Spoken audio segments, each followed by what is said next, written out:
Good morning and welcome, ladies and gentlemen, to the first day of August 2023. Hey, it must be Echo time and very close to India Day fair, as we know.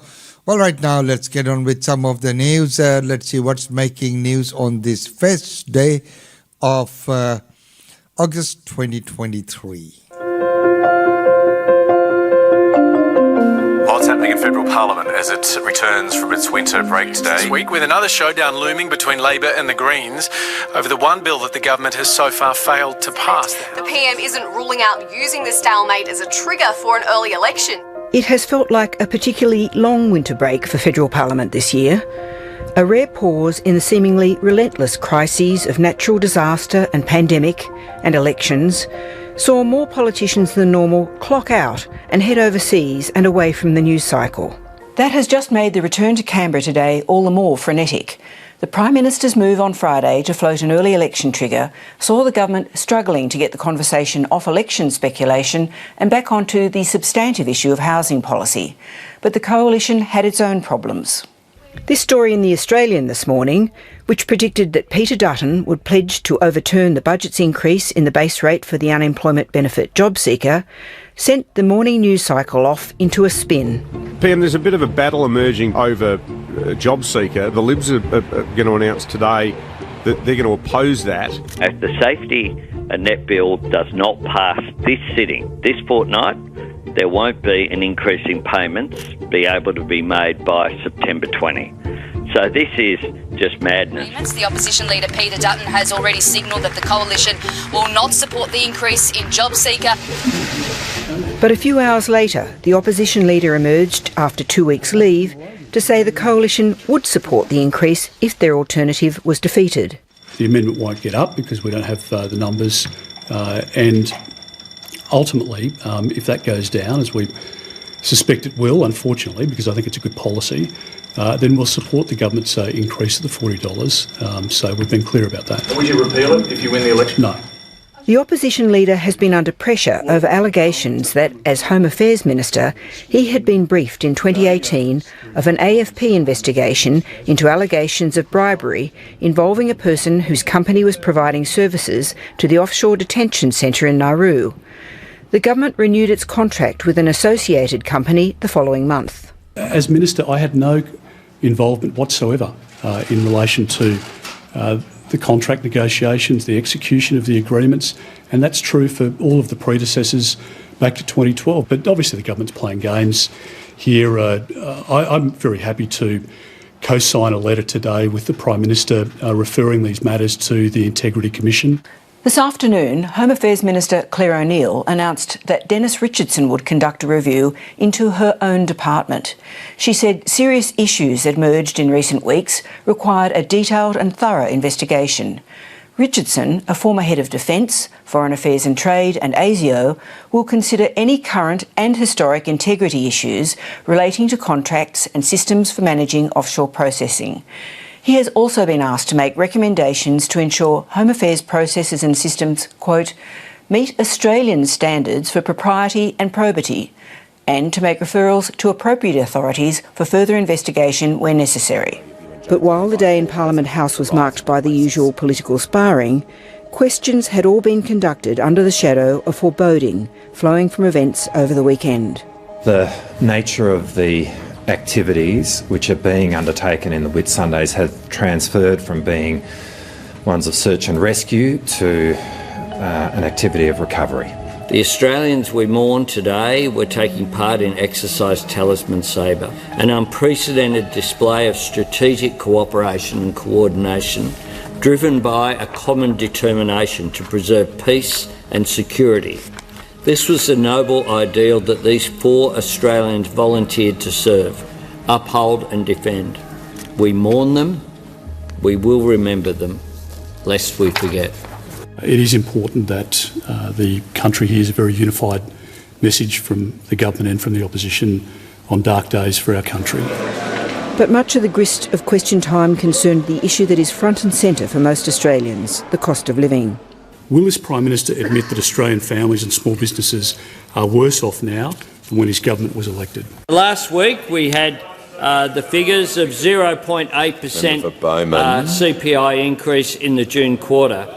Now, we would like to see that moderate further, but we acknowledge the fact that that is a moderation compared with where it has been, and certainly compared with the 2.1% that we inherited. But we do have a plan to combat inflation. While the government is fighting inflation, the former government was fighting another assault on its reputation. Shortly after question time, former Prime Minister Scott Morrison rose to reject the findings of the Robodebt Royal Commission. I do, however, completely reject the Commission's adverse findings in the published report regarding my own role as Minister for Social Services between December 2014 and September 2015 as disproportionate, wrong, unsubstantiated and contradicted by clear evidence presented to the Commission. This campaign of political lynching has once again included the weaponisation of a quasi-legal process to launder the government's political vindictiveness. They need to move on. However, there remains no word from the former Prime Minister about his own plans to move on, despite increasing restlessness from his colleagues that he do so. So there you are, the winter break's over and the debate resumes. Well, right now let's look at this next report where former judge signed open letter calling for yes vote. We say that the risk is very low. The Voice will not want to dissipate its capital, its money. It will not want to make silly applications for advice. It will not want to disengage with the government, rather the reverse. And so the prospect of any real difficulties in the legal implications of the Voice seem to us to be grossly overstated by the No case. And speaking of applications for advice, we've heard all sorts of claims thrown around, including one that the Voice would want to have a say on big days like Anzac Day. What do you make of those arguments? Well, it might want to say something about Anzac Day, although that's very doubtful. But if it did, it's quite clear that the government, executive or parliament can simply say we're not interested. It is quite clear that the Voice will have no more than an advisory capacity. Another big argument is that put up by the No campaign is that Australians being asked to vote at the referendum before having full access to the details of how the Voice would operate, its composition, etc. What do you say to that? Will voters need further information, or should that be in the remit of Parliament should the referendum succeed? It should be in the remit of Parliament. The Parliament can decide from time to time what status the Voice will have as an advisory body. It shouldn't be written into the Constitution, because if it were, then it would become as rigid as the Constitution itself. It is much better that there be flexibility, and Parliament, which of course will compose the opposition, the third parties as well as the government, can then debate the particular circumstances of the particular time and deal with them accordingly. Another argument addressed by this letter put out this morning, this statement, is the argument via the No campaign that the Voice would divide Australia. Opposition leader Peter Dutton, in fact, has gone as far as to say it would, in his view, re-racialise the country. What does your group say to those arguments? Well, first of all, we disagree entirely with them. Racism is a phenomenon that divides people because it looks at one aspect of a population and says that it is, in some respects, inferior or superior. Here, there is no question of that kind of racism being involved. The only issue is whether a part of the Australian population, a very important part, the Aboriginal and Torres Strait Islander communities, have been listened to appropriately. When they are given that opportunity to have a voice, then they will gain and all Australia will gain, because there will be no deficit to anybody else. The rest of us will continue to be heard as we have in the past, but another section of the population will at last be given an opportunity to be heard in an appropriate way. There you are. This is the argument or the support from the panel of judges. Well, right now, we're going through this massive rescue. And specialist rescue teams from around Australia tackle the Australian rescue.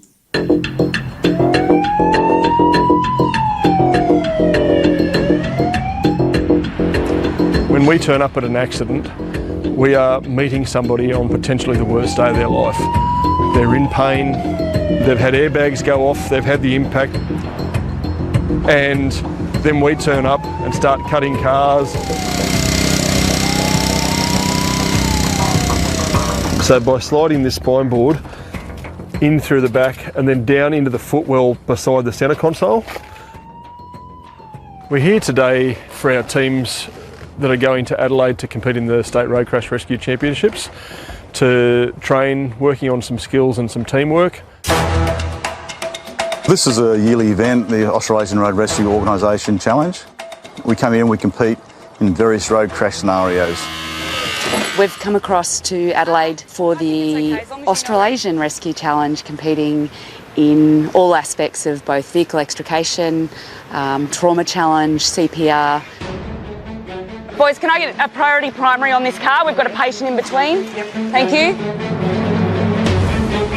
Is this going to feel a bit of pressure? We head out, and as commander, it's always a little daunting. I'm the first one, I guess, to speak. What do you need for protection there?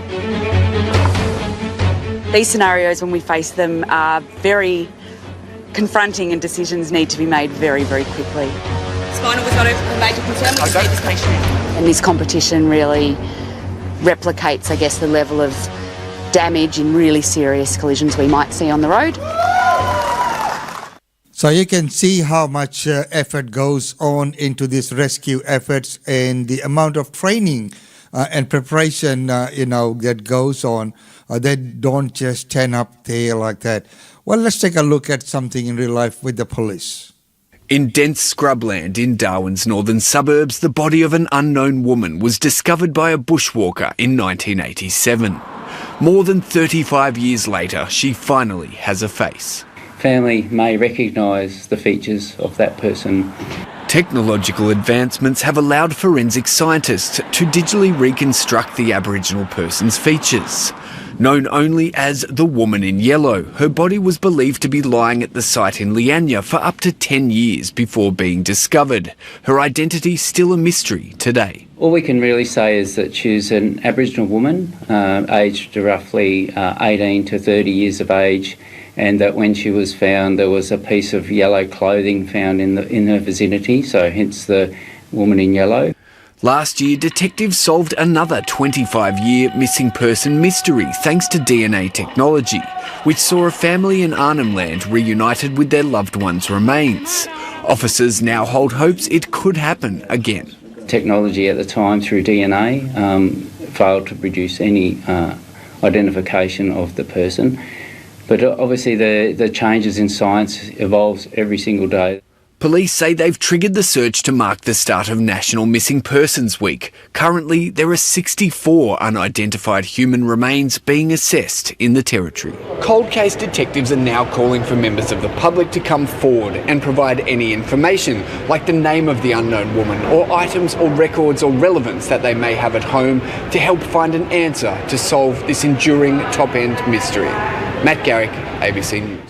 And there you go. There are many mysteries like that, unsolved ones. And again, if you look at the amount of time and effort and resources that go into, trying to identify the person and really get down to solving that case. Well, right now, another news, Melbourne pensioner who has been sentenced to decades behind bars. The residents of this suburban unit block will never forget the night Rodney John Lee unleashed a reign of terror. Armed with a shotgun, the 74-year-old took the lives of two neighbours, Salmotu Gassio and Tibor Laszlo. They were two beautiful men, They were delightful, they were kind. Tensions between Lee and other residents had been building for months. Things reached a deadly crescendo when Lee left a garden hose running, but his neighbours shut it off. The Supreme Court heard Lee said, "You turn that hose off again, you bastards, I'll kill you." He was a complete coward, he was ruthless, he was heartless. Later that night, Lee grabbed a gun and came after his neighbours. He shot Mr Gassio, who was sitting on a bench, and then aimed at Janice Bateman's grandson, who was in another unit. But he missed and hit Mr Laszlo instead. It's just part of our life is missing that can never be replaced. Today, Salmoto Gassio's son was in court as Lee was sentenced to 30 years in prison. He'll have to serve a minimum of 24. 24 years sucks. No number's going to do justice. Rodney Lee wasn't in the Supreme Court today, instead appearing via video link from custody. He sat slumped in his wheelchair and appeared to fall asleep. At one point, the judge jolted him awake. Justice James Elliott described Lee's actions as disproportionate, senseless and brutally violent. The 74-year-old is likely to die in prison. The earliest he could be released is 2046. Christian Silva, ABC News, Melbourne. Such a deadly act, and that, as was described, just uncomprehendable, that kind of action. All right, now let's go to a bit of science and medicine. So the lumpy skin disease to have serious impact on trade. Indonesia has been testing cattle on arrival in Indonesia, and as part of that testing, after the cattle have arrived there, they found that some Australian cattle have been infected with lumpy skin disease. Now, it's only around about a dozen cattle that have tested positive. Over what period of time, or how long has it been since they were actually in Australia? This is over a number of voyages, about 5 voyages, that these dozen cattle have been identified. These are animals that have become infected, we believe, either on voyage or on arrival in Indonesia. We should just clarify, lumpy skin disease poses no risk to humans. In fact, I think it's safe to consume meat from an animal that's been infected. So why the concern about this disease, particularly given it's never been detected in Australia? It's a very serious disease of cattle and buffalo. It causes large lumps on the skin, which are quite painful, and they can become infected by fly bite and the like. It also has quite a serious impact on trade. So countries that have got lumpy skin disease are not able to export live animals, some meat products and some dairy products. We now have 4 facilities that have been suspended from trade. Can you tell us where they are? There are 4 facilities across the 3 northern jurisdictions, so West Australia, Queensland and Northern Territory. How many facilities can continue to trade? In all, we have 32 facilities that are able to congregate cattle ready for export, and of those we've lost these 4. Do you know the cost of this suspension, given it is indefinite at this time? No, it's causing quite some disruption, and obviously that's having an impact particularly on particular exporters. These 4 yards are accounted for about 50% of the export volume out of Northern Australia. We're talking about hundreds of millions of dollars in live cattle exports to Indonesia each year. Of course, it's the peak of the season at the moment, but lumpy skin disease can be a concern for other types of trade as well. Can you just elaborate on what would happen if there was to be an outbreak of this disease in Australia?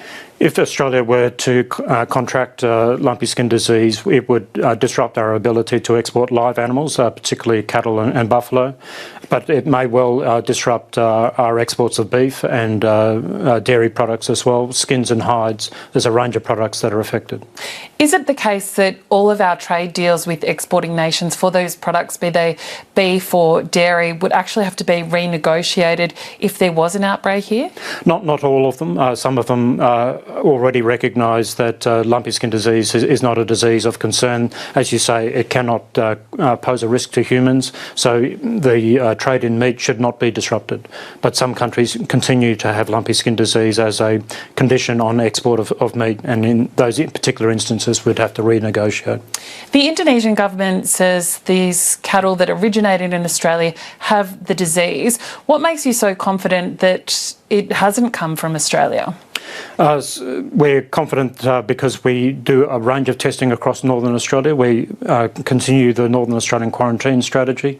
We're running an awareness campaign with northern producers and veterinarians since Indonesia contracted lumpy skin disease. So anytime farmers or vets see cattle with lumps, they've been encouraged to collect samples.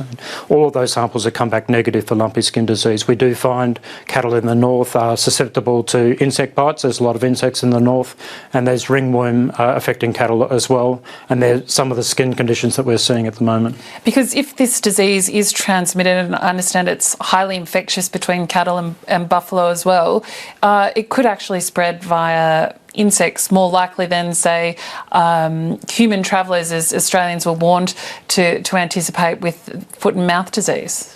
That's right. It's a disease that's transmitted by biting insects, so flies and mosquitoes, perhaps ticks as well. Concern with travellers is that they don't bring back leather products, raw leather products or soil from cattle yards because the scabs from the lumpy skin contains a lot of virus. But most of the concern is around movement of live animals and movement of insects. Mark Shipp, it's obviously a very busy time for you. Just before you do leave us, how long do you anticipate these bans will be in place, and what exactly is happening now to support those 4 export facilities? So we're conducting testing. It's commenced today. We hope to be able to get those results later this week and to provide those to Indonesia either at the end of this week or early next week, and we hope that they will respond quickly to lift these suspensions. So there you are, ladies and gentlemen, and right now to the last story for today, looking at the property developer who denies allegation of bribing councillors. After plying suburban councillors with more than $1 million to greenlight his planning projects, John Woodman wanted to tell his side of the story. 302 pages of lies, half-truths and hoax. The property developer today held a bizarre press conference. Woohoo! Denying allegations from an IBAC investigation that he bribed councillors and politicians while batting away questions. Look, excuse me, I will finish and then you'll have your opportunity. Anyone who's not happy with that procedure, there's the door.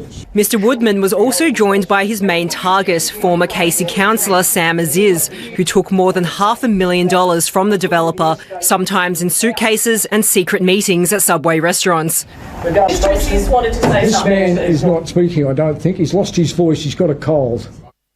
If I had my time again, I don't think I would have conveyed the money to him in that manner.